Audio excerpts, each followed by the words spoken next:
Hey guys, welcome to the channel horror Dep. और आज की इस वीडियो में मैं आपको बताने वाला हूँ एक ऐसी कहानी जो पिछली बार से भी ज़्यादा खौफनाक है। तो जो भी इस चैनल पर नए हैं वो प्लीज़ चैनल को सब्सक्राइब करके बेल आइकन को ऑल पे प्रेस जरूर कर लीजिएगा। तो लेट्स स्टार्ट द वीडियो। ये कहानी है लखनऊ शहर की। पिछली बार भी मैंने लखनऊ के बारे में ही बताया था और इस बार भी मैं लखनऊ के बारे में ही बताने वाला हूँ, क्योंकि पहले मैं अपने आसपास की उन हॉन्टेड जगहों को खोज रहा हूँ जिसकी कहानी मैंने पहले कभी नहीं सुनी थी।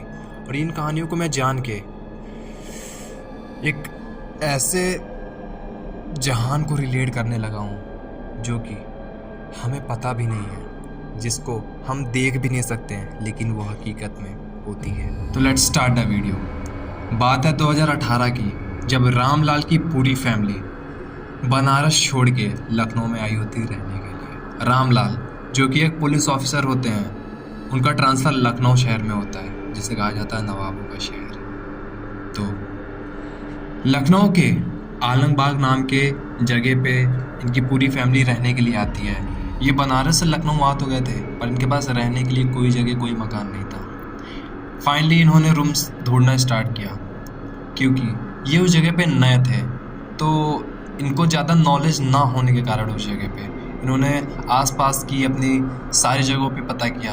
फाइनली आलमबाग के आउटर साइड में इनको एक घर मिल जाता है किराए पे। फाइनली इनको रूम मिल जाता है और उस कमरे का किराया ये एफर्ट कर सकते थे।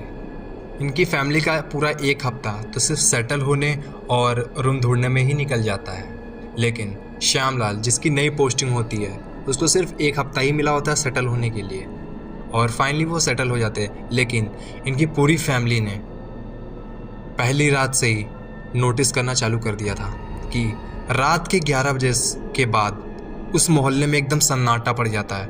11 बजे के बाद कोई भी दिखाई नहीं देता है। आखिर ऐसा क्यों?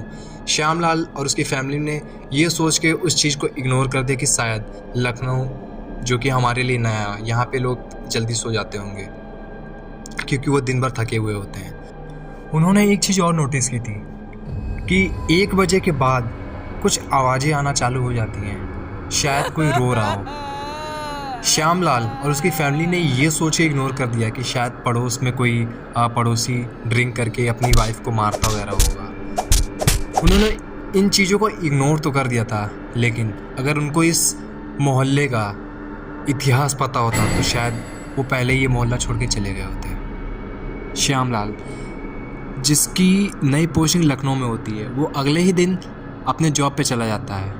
पापा के जॉब पे जाने की वजह से जो बच्चे होते हैं वो बहुत ही ज़्यादा घर पे बोर हो रहे होते हैं, और माँ किचन के कामों में कुछ ज़्यादा ही बिजी होती है, तो वो भी उन पे ध्यान नहीं देती है। वो अपनी माँ से इजाज़त लेके बगल ही में एक मैदान होता है, वहाँ पे कुछ बच्चे खेल रहे होते हैं, तो खेलने की जिद करने लगते हैं और वहाँ खेलने चले जाते हैं। मैदान के जस्ट बगल में ही एक खंडर सा घर होता है, जो कि देखने में बहुत ही डरावना लग रहा होता है। श्यामलाल, जिसकी नई पोस्टिंग लखनऊ में होती है, वो अगले ही दिन अपने जॉब पे चला जाता है। पापा के जॉब पे जाने की वजह से जो बच्चे होते हैं वो बहुत ही ज़्यादा घर पे बोर हो रहे होते हैं, और माँ किचन के कामों में कुछ ज़्यादा ही बिजी होती है, तो वो भी उन पे ध्यान नहीं देती है। वो अपनी माँ से इजाज़त लेके बगल ही में एक मैदान होता है, वहाँ पे कुछ बच्चे खेल रहे होते हैं, तो खेलने की जिद करने लगते हैं और वहाँ खेलने चले जाते हैं। मैदान के जस्ट बगल में ही एक खंडर सा घर होता है, जो कि देखने में बहुत ही डरावना लग रहा होता है। खेलते खेलते जो उनकी बॉल होती है वो उसी खंडर में जाके गिर जाती है।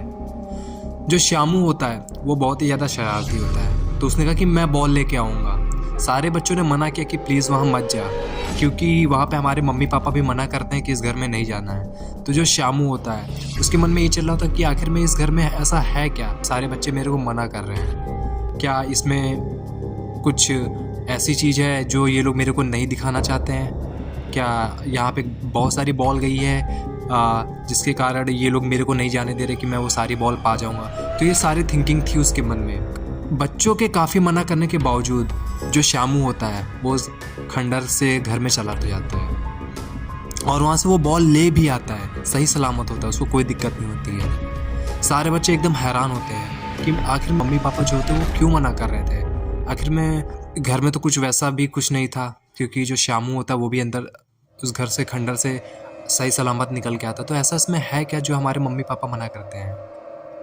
तो जो श्यामू होता है वो भी बहुत खुश होता है कि देखो तुम लोग मेरे को मना कर रहे थे लेकिन मैं फिर भी अंदर जाके बॉल ले आया। तो सारे बच्चे उसके लिए एकदम अचंभित होते हैं कि मतलब कि कुछ हुआ ही नहीं इसको, क्योंकि जिस हिसाब से उनके मम्मी पापा ने बताया था उस हिसाब से लग तो नहीं रहा था कि जो श्यामू होगा वो सही सलामत बाहर निकलेगा। श्यामू और उसका भाई आनंद दोनों अपने घर चले जाते हैं। उस दिन तो कुछ नहीं हुआ होता है, लेकिन जो श्यामू होता है वो अगले ही दिन बहुत ही ज़्यादा बीमार होने लगता है और उसके पापा की नई पोस्टिंग होती तो वो भी उसका इलाज नहीं करा पाते हैं सही से और उसकी तबीयत काफ़ी बिगड़ती जा रही थी। उसके पापा ने फिर डॉक्टर को दिखाना चालू किया तो डॉक्टर ने बताया कि वैसे तो कोई इसको ऐसी बीमारी नहीं है जिसके कारण इसकी तबीयत ख़राब हो रही है, शायद नई जगह है और कहते नहीं वो पानी चेंज होने की वजह से तबीयत ख़राब होती है, तो शायद वो सीन है इसीलिए इसकी तबीयत ख़राब हो रही है।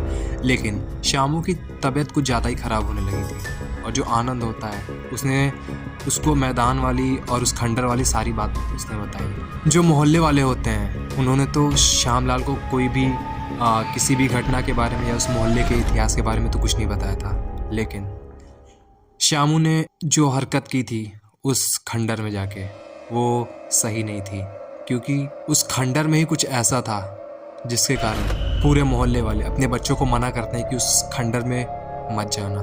खेलने के लिए मना नहीं करते थे, लेकिन उस खंडर में जाने को मना करते थे। जब सारे बच्चे श्यामू को घर पे बुलाने आते हैं तो ये पता चलता है कि जो श्यामू था उसकी काफ़ी तबीयत ख़राब है और ये तबीयत तब से उसकी ख़राब होने लगी थी जब से उस खंडर से वो लौट के आता है, उसके जस्ट अगले ही दिन से। तो ये बात जो श्यामू उस खंडर में गया था, ये बात सारे बच्चे श्यामलाल को यानी कि श्यामू के फादर से बताते हैं और जो श्यामलाल होता है वो जल्द ही किसी तांत्रिक को बुला के लाता है और उसको सारी बात बताता है। तांत्रिक ने अपनी तंत्र विद्या से उसको सही तो कर दिया था, यानी कि उसकी तबीयत सही तो होने लगी थी, लेकिन जो श्यामू होता है अब वो काफ़ी शांत स्वभाव का हो जाता है, यानी कि जितनी शरारत वो पहले करता था वो उतनी अब नहीं करता, वो एकदम शांति से एकदम रहने लगता है। एक दिन रात में अचानक से श्यामू उठता है और चिल्लाने लगता है। जो उसके फादर होते हैं, जो उसके मम्मी होती हैं, वो भी एकदम डर से जाते हैं कि आखिर में इसको हुआ क्या। उसकी आवाज़ भी काफ़ी चेंज होती है, एकदम भयानक सी आवाज़ में वो चिल्ला रहा होता है। अगले ही दिन फिर से उस तांत्रिक के पास जाते हैं और तब पता चलती है कुछ ऐसी बात जिसके कारण श्यामलाल ने और उसकी फैमिली ने ये तय किया कि हम दोबारा लखनऊ में कभी नहीं आएंगे। जो तांत्रिक होता है उसने ये बताया जो आपका बच्चा है यानी कि श्यामू है उस पर किसी बुरी आत्मा का वास है। और ये जान के श्यामू एकदम अचंभित हो गया कि मतलब अभी तो हम लोग इस मोहल्ले में और लखनऊ में नए हैं, तो ऐसा क्या हुआ जिसके कारण ऐसी चीज़ें हुई, यानी कि श्यामू की तबीयत ख़राब होने लगी और एक आत्मा का इसके ऊपर वास है। जो तांत्रिक होता है उसने पूछा श्यामू से कि आखिर में तुम कहाँ गए थे, ऐसा तुमने क्या खाया या किस जगह पे गए थे कि तुम्हारे साथ ऐसी चीज़ें हुई। तो श्यामू पूरी बात बताता है। तांत्रिक जो कि अपनी तंत्र विद्या से ये पता लगाता है कि उस जो घर है उसके अंदर बुरी आत्मा की वजह से ही श्यामू का ये हाल है या क्या चीज़ है। मोहल्ले वालों ने भी श्यामलाल को पूरी बात बताई और ये बात सुन के श्यामलाल ने ये तय किया कि हम इस घर को छोड़ के वापस चले जाएंगे। मेरी फैमिली ज़रूरी है लेकिन जॉब नहीं, जॉब तो मैं दूसरी भी पा जाऊँगा। तो आखिर में ऐसा क्या था उस खंडर में जिसकी वजह से पूरे मोहल्ले वाले मना करते हैं कि अपने बच्चों को कि वहाँ पे उस खंडर में मत जाना। चलिए मैं बताता हूँ ऐसा वहाँ पे क्या था। तो ये बात है 1990 की, दिवाली का समय था। एक ठाकुर परिवार अपने सभी परिवार वालों के साथ दीपावली का त्यौहार मना रहे होते हैं और जो उनकी फैमिली होती है वो बहुत ही खुश होती है। छोटे छोटे बच्चे जो कि बाहर जाके पटाखे वगैरह जला रहे होते हैं, वो भी अब रात के काफ़ी मतलब समय हो गया था तो वो भी रिटर्न चले आते हैं अपने घर पे। जो उनकी माँ होती हैं वो भी अच्छे अच्छे पकवान बना रही होती हैं, लेकिन तभी सिलेंडर में आग लग जाती है और सिलेंडर ब्लास्ट हो जाता है, जिसके कारण जो इतना प्यारा घर था, जो खुशहाल फैमिली थी, वो पूरी बर्बाद हो जाती है।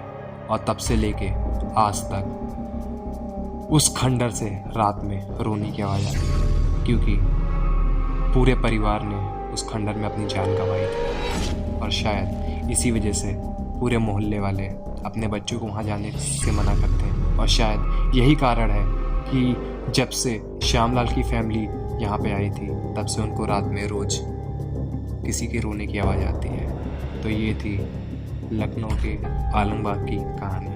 हम फिर से लौटेंगे एक नई कहानी के साथ। तब तक देखते रहिए हमारे इस नए वीडियो को, और इसके पहले भी एक वीडियो थी उसको। मेरी तरफ से आप सभी को जय श्री राम। अपना ख्याल रखिए, और हाँ, इन सारी जगहों को अवॉइड कीजिए कि आपके बच्चे और आपकी फैमिली इन जगहों पे ना जाए, क्योंकि ये जगह तो श्रापित होती ही हैं। यहाँ पे बुरी आत्माओं का वास तो होता ही है। इससे उनका कोई नुकसान नहीं है, नुकसान तो सिर्फ आपका है। तो सेफ रहिए और सतर्क रहिए। जय श्री राम।